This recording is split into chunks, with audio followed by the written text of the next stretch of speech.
Welcome back, everybody. We had just briefly stopped in the middle of this exciting, tense sequence in the church where we're going to have to save, what was it? Keiko? Yeah, Keiko from the Shinra soldiers, and of course Reno from the Turks. So right now we're just waiting for her to get to the next point in the sequence where she's stopped by another guard. In this case with on the stairs. Now this one is a lot easier to figure out which one you need to push. You need to push the one in the back here. It just makes sense. Yes, push, push, push, push, push. And funnily enough, it just rolls right down and barrels them over. Literally, pun intended. Okay, the next one is going to have to be this final barrel on the right here. You will not have to push the barrel in the foreground, which I did stupidly in the last video and wasted much time. But, again, another stair trick. Push this one down. It's just the first one that it's kind of hard to judge if you don't remember which one to push for the first one. But the last two, it should be fairly obvious which ones you need to push for the barrels. Now watch this. She makes this jump with no problem at all this time. What the heck, Eris? Keiko. You gotta remember these names. What the heck, Keiko? You just could have solved so many problems by jumping it the first time.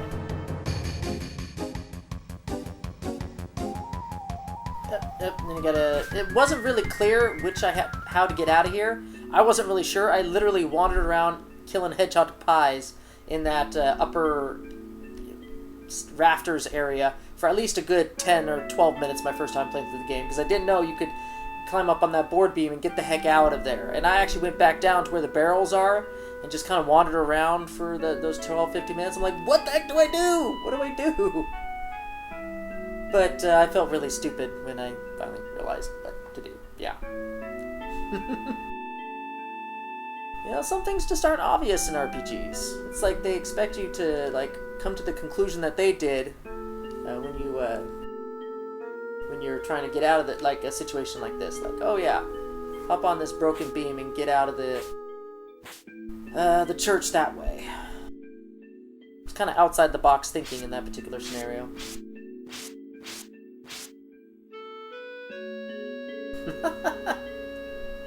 Got a nice little backdrop of the central pillar right underneath the Shinra headquarters. Kind of puts everything into perspective, don't it?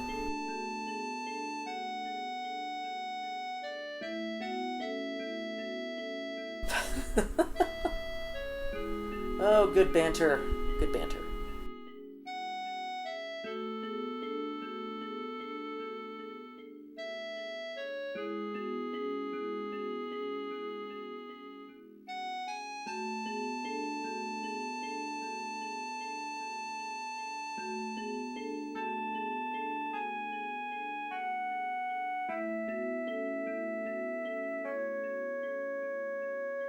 Okay, well, moving right along then.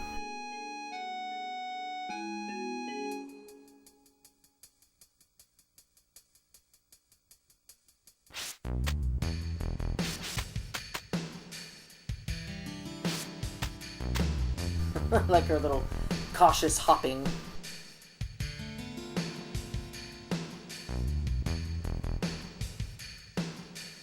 Oh yeah, when I first played this, I thought that guy with the green hat was actually an enemy or an agent of the Turks. So I was like trying to sneak around. I'm like, maybe it's one of these sneaking missions and everything, where I have to evade people as they're patrolling the area. So I wasn't exactly sure what was actually going to happen, but it's just probably some random citizen dude just going about his business. But at the time, when I first played it, I was like, oh, they're everywhere. These Turks. Craziness. Craziness.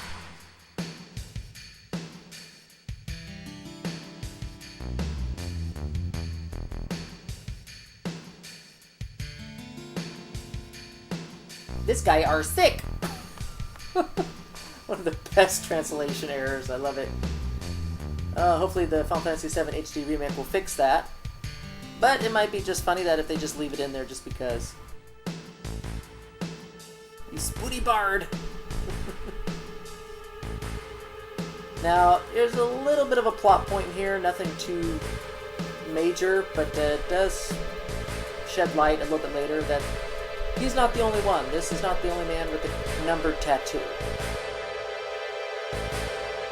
It kind of becomes an important plot point later on, but right now it's just flavor detail of the NPC there. Let's equip this Titan Bangle. We can sell it off while we're here.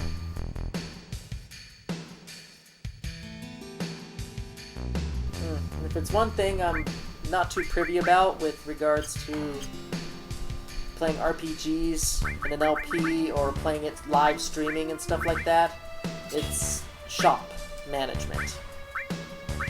That's the one thing I'm not too keen on. And now that we actually have a dedicated healer, Keiko is our dedicated healer. And if you look in the video description below, that is pretty much her primary role for the first third of the game. Those who haven't played it, you'll know exactly what I'm talking about, for those who have. Not gonna spoil it. This must be the item shop. To me, I just feel like this is kind of like a mundane type of necessary evil as we go about the game. It's just managing your items and shop. Okay, is there nobody who sells armor? Anybody at all? Well, that should be par for the course there when dealing with President Shinra.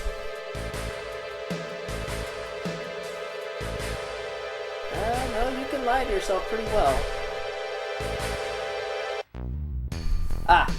If you talk to this kid, he's going to mention something about something hidden between the drawers, the top and the bottom one. So if you go look in his little chest of drawers here, there is a hidden one between the top and the bottom drawer. And what you will find is, I think, 5 gil. Don't take it, because I think when you come back later, when you come back through this area, after some events have transpired in the story, he actually went out and saved up enough money to buy stuff, and I think he bought so much he'll have a surplus, and he'll give you that surplus item. So, don't take his gil if you want that item.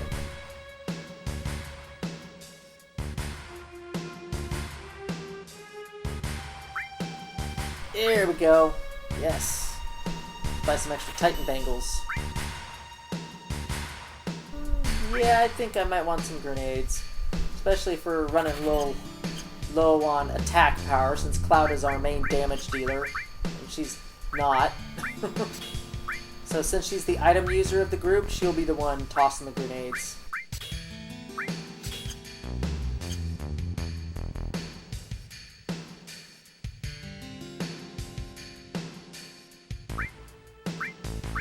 Let's sell those bangles, because we won't be needing them anymore. I'm gonna try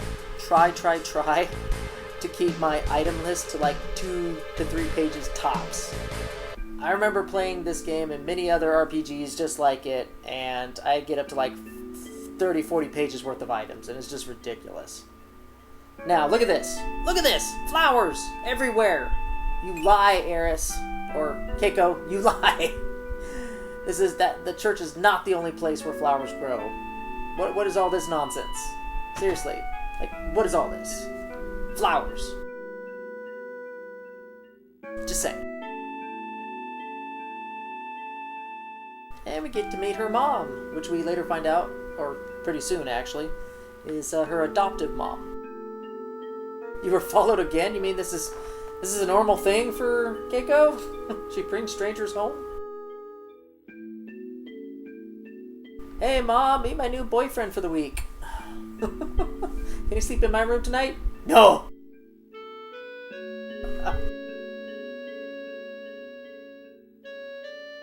Ooh, why is she so interested?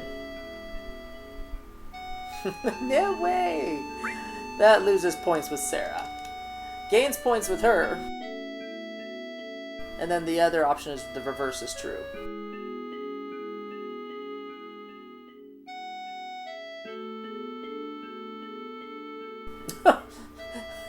I laugh in the face of danger. Uh-oh. That's sexist. She's like, that's it. I'm taking you, no matter what. You're going to Sector 7 with me. Even the mom gives up on her. Watch this. But dear... Oh, gosh, I give up. I'm not even going to bother trying to convince you.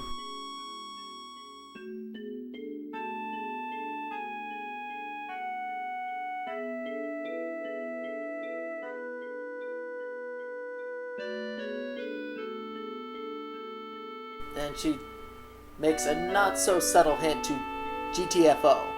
Don't even be here. She doesn't even want us to stay the night.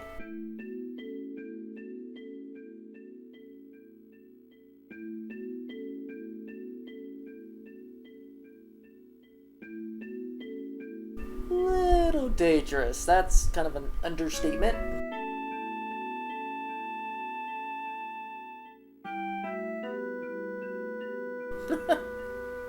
She's gonna stay up with her mom a little bit longer.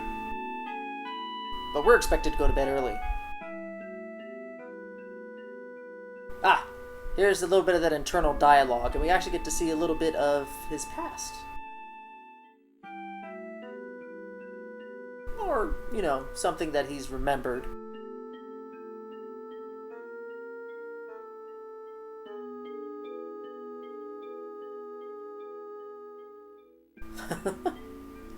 I'm a loner, Mom. Get used to it. You're not having kids.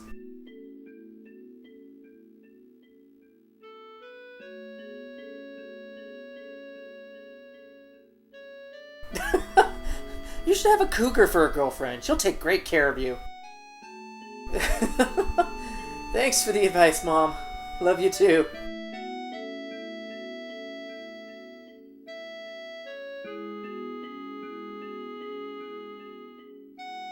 Okay, you gotta be really cautious here. Do not even hit the run button, and pick up these items too.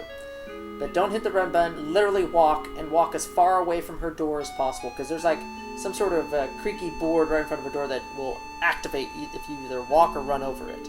And she can hear you no matter what if you run. But once you hit downstairs, it's clear sailing all the way out of I don't even know what this is, Sector 5 slums? I don't even know what this little town is called inside Midgar. It doesn't even have a name. It's Sector 5 slums. I don't know. Whoa! Whoa! I need to pay attention to what I'm saving. Oh my gosh. Would have had a heart attack. It's like the second time in not even like 5-6 videos where I've just about saved over my level 99 file. I have got to pay more attention to saving. Up! Oh my gosh, how'd she get here so fast? She learned a thing or two from us jumping across the rooftops. That's what she did. She jumped across the rooftops to get here. That's how she got here so fast. We took the long way around through the slums.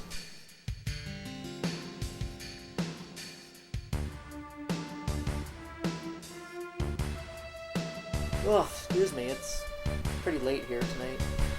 Recording. Oh, I barely make it into this area and I get into the first battle. This will probably be about 3 or 4 battles. The encounter rate in this area is insane. Okay. To get rid... I should have bought more grenades, honestly. I really should have, but... Oh, dang! That actually does a good amount of damage. These enemies are annoying, and just for the mere fact that they can draw out the battle so long because of just the immense amount of hit points they have compared to any other enemy you've met thus far. I think it's like between 500 to 600 hit points, which they are literally the strongest enemies in the game up to this point in terms of just health. So, trying to get rid of these, I don't know, it looks kind of like an Armstrong, doesn't it? Like an Armstrong type of enemy, which is a standard stable enemy for Final Fantasy games. So, it's called Hell House, but they might as well just call it Armstrong. Because what it is, in most Final Fantasy games, typically, is a possessed house with either some sort of weaponry or cannons or something attached to it. That's kind of what it is. Oh gosh. Hey, but it's a pincer attack. Let's see if I can hit it in its back. So what I'm going to do, what I did was I had Keiko attack it first so it can face her, so I can hit it in the back with my attack. So right now I just go back and forth hitting it in the backside. And it should go down pretty easily. See, that was a lot faster. A hope we don't get too many more of those enemies. That's probably another thing I'm going to say about my challenge. I don't want to be grinding hardly ever at all. So if I'm going to grind at all in this game while I'm LPing it, it's probably going to be about 5 battles tops of just pure intentional grinding. Like, okay, grinding time, and then I just crank out 5 battles. Because, you know, I just want to keep the pace going, and I want to continue doing this to kind of challenge myself. So, oh, and here's her limit break, her level 1 limit break. This proves the fact that she is the major healer of the group, especially since her first limit break is, of course, a healing spell. And a rather useful one at that. And these are some rather annoying enemies, because they can attack you several times before you can attack them once. And she's not doing near enough damage to make her worthwhile, so I'm going to change her to the front. That means she's going to take more damage from these enemies, but she's also going to deal more as well. And, you know, the extra 10 points of damage is better than none.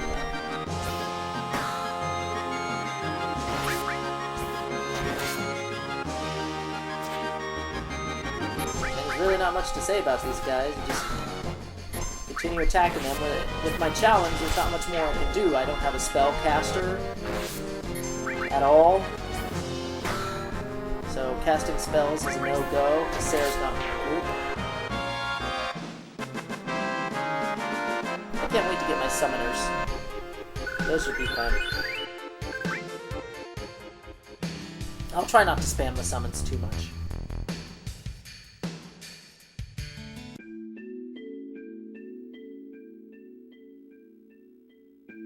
Yes, the very infamous playground scene.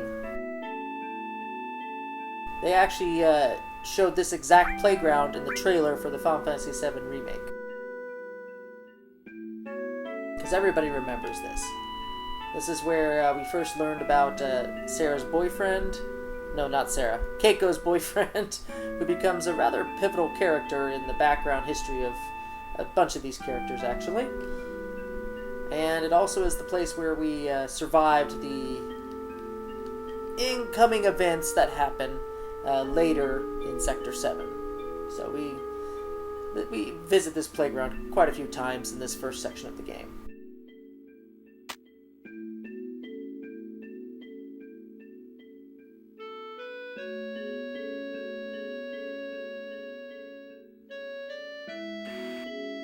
You see that white flash of light?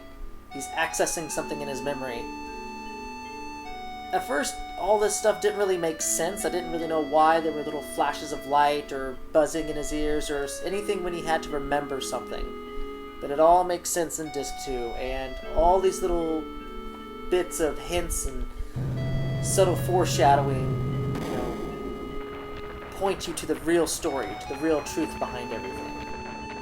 So, a replay is definitely warranted in Final Fantasy VII. Oh my goodness, speaking of Sarah, that was Sarah. She looked kind of funky. She looked like she was wearing some sort of trashy dress get-up thing. Now, why was she dressed like that? And of course, Keiko, being the headstrong woman she is, screw this! Let's find out what's going on with Sarah. No, wait! Oh, she's gone. She is so gone.